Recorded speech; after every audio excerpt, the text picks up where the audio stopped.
नमस्कार. मनबोलीमध्ये तुम्हा सर्वांचं मनापासून स्वागत आहे.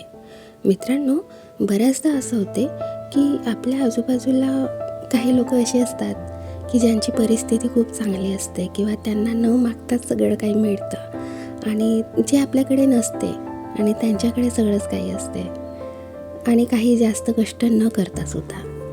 तर आपल्याला असं वाटतं की काश मी त्याच्या जागी असतो तर किंवा असते तर किती चांगलं झालं असतं ना, त्याची लाईफ किती मस्त आहे, असं आपल्याला बऱ्याचदा वाटून जातं. पण असं नसतं मित्रांनो. भाग्यवान ते अजिबात नसतात ज्यांना सगळं काही चांगलं मिळालेलं असतं. तर खरे भाग्यवान ते असतात ज्यांना जे मिळालं त्याला ते चांगलं बनवतात. आपल्याला मिळालेलं आयुष्याचं काय महत्त्व आहे हे आपण एका स्टोरीमधून बघू. एकदा काय झालं, एक साधू हिमालयाच्या पायथ्याशी एका आश्रमात राहायचे. दररोजप्रमाणे ते एक दिवस ध्यान मुद्रेत बसले होते. थोड्याच वेळात त्यांना त्यांचं ध्यानभंग करणारा आवाज ऐकायला आला. त्यांना असं जाणवलं की कुणीतरी त्यांच्याकडे फार वेगात धावत येतोय. त्याने त्यांचे डोळे उघडले आणि पाहतात तर काय, एक छोटासा उंदीर त्यांच्यासमोर घामाने भिजलेला, थरथरत असा उभा होता. हे बघून साधूंना त्याची दया आली. त्याने त्याला विचारलं की काय झालं, तू एवढा घाबरलेला का आहेस? उंदीर म्हणाला की सर, मी असं ऐकलं आहे की तुमच्याकडे काही योगिक शक्ती आहेत, म्हणून मी आश्रमात आलोय. माझ्या मागे माझ्या नेहमीची शत्रू म्हणजेच मांजर मागे लागली. हे ऐकून साधूंनी म्हटलं की तू घाबरू नकोस, तू इथे सुरक्षित आहेस. त्यावर उंदीर म्हणाला, पण सर, मी इथे नेहमीसाठी तर राहू शकणार नाही. तुम्ही माझी एक मदत करू शकाल का? मला एक मांजरच बनवा ना, मग मी मांजरांना कधीच घाबरणार नाही आणि मग मी माझी लाईफ अगदी मजेत जगणार. हे ऐकून साधू हसले आणि म्हणाले, हे सत्य नाही, पण असो, मी तुझी इच्छा नक्कीच पूर्ण करेन. आता काही दिवस मजेत गेले. कुठलीच घटना घडली नाही. परत एकदा साधू ध्यानमग्न असताना त्यांना पुन्हा तसाच आवाज ऐकायला आला की कोणीतरी त्यांच्याकडे फार वेगात धावत येतोय. त्यांनी डोळे उघडून बघितले. पाहतात तर काय, त्यांनी पाहिलं की तीच उंदीर आणि आता मांजर झालेली त्यांच्यासमोर घामाने भिजलेली आणि खूप घाबरलेली बसून आहे. साधूंनी म्हटलं की काय झालं? मांजर म्हणाले, सर, मी मांजर झाल्यानंतर माझे काही दिवस खूप मजेत गेले, पण आता मला खूप भीती वाटायला लागली, कारण आता माझा शत्रू कुत्रा आहे. साधू म्हणाले, आता तुला काय पाहिजे? तर मांजर म्हणाले, प्लीज मला आता कुत्रा बनवा ना, मग मी कुणालाच घाबरणार नाही आणि माझं आयुष्य मजेत जगणार. साधू म्हणाले, हे काही खरं नाही, पण ठीक आहे, मी तुझी इच्छा नक्कीच पूर्ण करेन. आणि काही क्षणांमध्येच त्या मांजरीचं एक कुत्र्यामध्ये रूपांतर झालं. कुत्रा हसत हसत आपल्या वाटेने निघून गेला. काही दिवस झाले, काही दिवस असेच गेले मजेत आनंदात.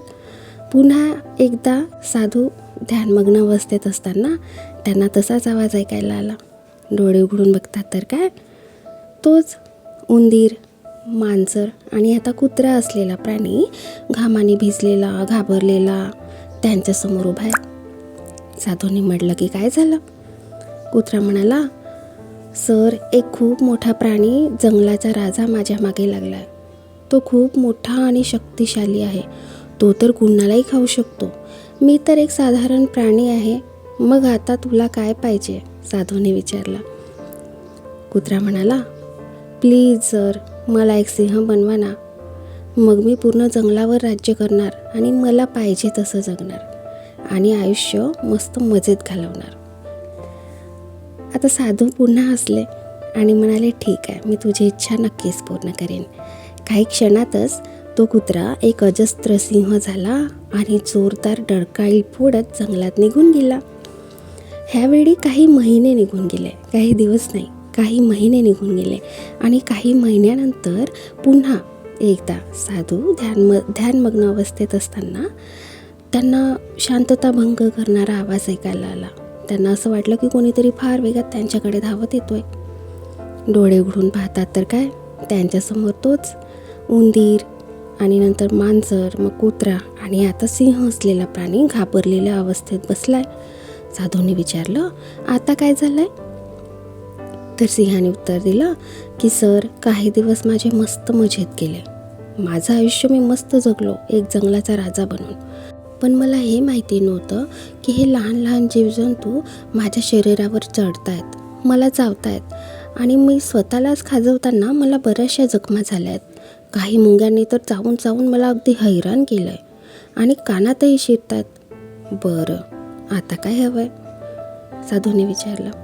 सिंह म्हणाला, मग आता मला एक मुंगीच बनवा ना. ती इवलीशी मुंगी जंगलाच्या राजाला सुद्धा जर घाबरवत असेल तर मला मग मुंगीच बनायचं आहे. मग मी कोणालाच घाबरणार नाही. बरं, साधूने त्याला आता मुंगी बनवलं. तो अजस्त्र सिंह काही क्षणातच आता मुंगी बनला होता. मुंगी बनल्यानंतर हळूवार पावलाने जंगलात निघून गेला. काही आठवडे निघून गेले. पुन्हा एकदा साधू ध्यानमग्न अवस्थेत बसलेले असताना त्यांना कोणीतरी त्यांच्याकडे धावत येतोय असा भास झाला आणि त्यांनी डोळे उघडून बघितले. पाहतात तर काय, तेच उंदीर, मांजर, नंतर कुत्रा, नंतर सिंह आणि आता मुंगी झालेली इवलीशी मुंगी त्यांच्यासमोर उभी बसली आहे, लंगडती आहे. साधूंनी म्हटलं की काय झालं? मुंगी म्हणाली, सर, तुमच्या लक्षात आहे अजून मी कोण आहे? साधू म्हणाले, होय, माझ्या लक्षात आहे. मुंगी म्हणाली, मी माझ्या आयुष्यात मस्त आनंदात होतो आणि खूप परिश्रमी आयुष्य होतं माझं. आम्ही सर्वजणी मिळून टीमने काम करत होतो आणि मला हे आवडायचं. आम्ही एक खूप सुंदर महाल बांधला होता आमच्यासाठी. पण एक दिवस अचानक एक सरपटणारा प्राणी, जो की भला मोठा साप होता, तो आला आणि आमच्या राहत्या घरात स्वतःचं घर असल्यासारखं शिरून बसला. जेव्हा तो आत शिरला तेव्हा त्याचा धक्का मला लागला आणि त्यामुळेच मी लंगडते. साधू म्हणाले, बरं, आता काय पाहिजे? मग मला एक सापच बनवा ना. मग मी एक शक्तिशाली सरपटणारा प्राणी असेल आणि मग मी माझी लाईफ मस्त आनंदाने जगेल. मग मुंग्यासुद्धा मला त्रास देणार नाही. बरं, साधूने तिला त्याच्या इवल्याशा मुंगीला सापामध्ये रूपांतरित केलं आणि साप फुसफुसत जंगलात निघून गेला. आता काही आठवडे निघून गेले. पुन्हा एक दिवस साधू ध्यानमग्न अवस्थेत असताना त्यांना त्यांचा ध्यानभंग करणारा आवाज ऐकायला आला.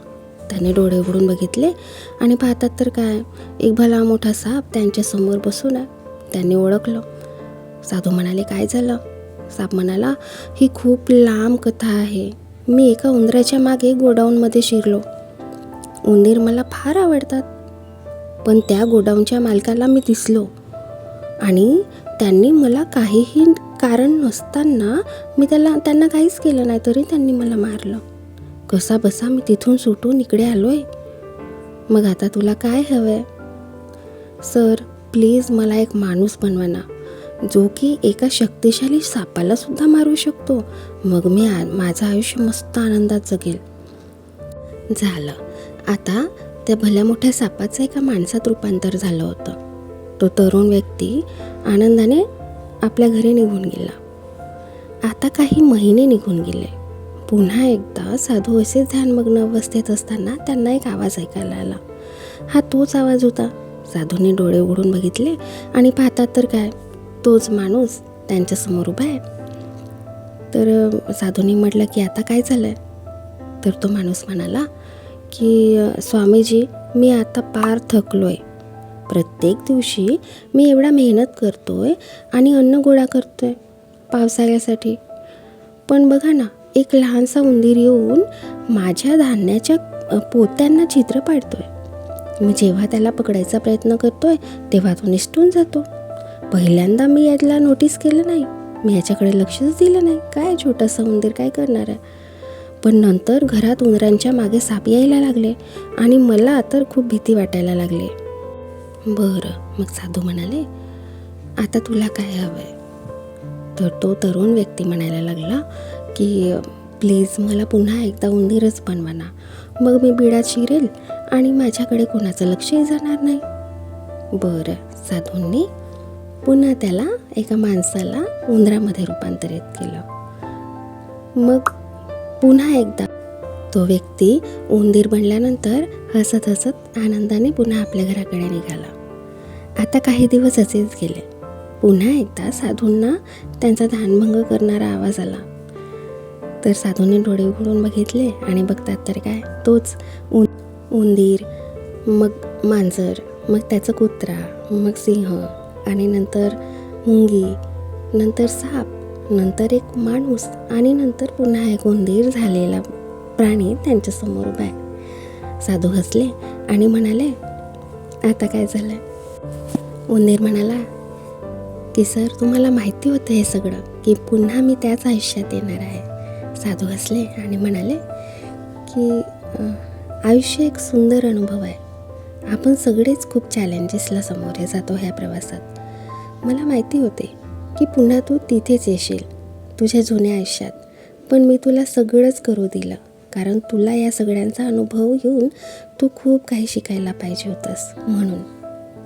त्या इवल्याशा उंदराला स्वामीजींचं म्हणणं पटलेलं होतं. त्याने मान हलवली आणि हसत हसत परत आपल्या मार्गाने निघून गेला. आपण जिथे आहोत तिथेच चांगले असतो. फक्त फरक एवढा आहे की आपल्याला जी परिस्थिती मिळाली आहे ती परिस्थिती बदलण्याचा आपणच प्रयत्न करायचा असतो. तुम्ही कधी विचार केला आहे का, मोठ्या मोठ्या पदांवर असणारे लोक, यशस्वी असणारे लोक, आपण बऱ्याचदा इंटरव्ह्यूजमध्ये बघतो की परिस्थितीचा बाऊ करत बसत नाही. ते जर तसा बाऊ करत राहिले असते तर ते कधीच यशस्वी झाले नसते. तो न्यूजमध्ये बघतो, वाचतो, ऑटो रिक्षा चालकाचा मुलगा किंवा मुलगी IAS IPS झाले आहेत. काम करणारे लोक असतील, जसे की कामगार लोक असतील, त्यांची मुलं कामावर जाऊन रात्रंदिवस एक करून मेहनत करून मोठ्या मोठ्या पदांवर पोहोचले आहेत. ते असं सांगत बसले नाही की माझी परिस्थिती अशी होती, मग आता मी काय करायला पाहिजे. कोणीही आपल्याला काही आणून देणार नाही स्वतः. आपल्याला आपली परिस्थिती बदलायची आहे. आपण जिथे आहोत त्या गोष्टीसाठी धन्यवाद म्हणा. आपली परिस्थिती बदलण्याचा प्रयत्न आपल्यालाच करायचा आहे. तुम्ही जिथे आहात तिथून सुरुवात करा, पण स्वतःची परिस्थिती स्वतः बदला. कोणीही आपल्याला येऊन सांगणार नाही किंवा कोणीही आपली परिस्थिती बदलून देणार नाही. हे लक्षात ठेवा. हे आयुष्य आपल्याला प्रगती करण्यासाठी मिळालं आहे. नदी एकाच जागी थांबून राहत नाही, नेहमी वाहत असते. ती तक्रार करत नाही की आपण त्याच्यामध्ये कचरा टाकला आहे किंवा खराब पाणी त्याच्यामध्ये मिसळलं आहे. ती तिचं काम करते. तसंच आपणही आपलं काम करायचं आणि आपली परिस्थिती बदलण्याचा नक्की प्रयत्न करायचा. चला तर मग, ही कथा तुम्हाला कशी वाटली ते मला नक्की सांगा. पुन्हा भेटूया एका नवीन मनबोलीसोबत. तेव्हापर्यंत धन्यवाद.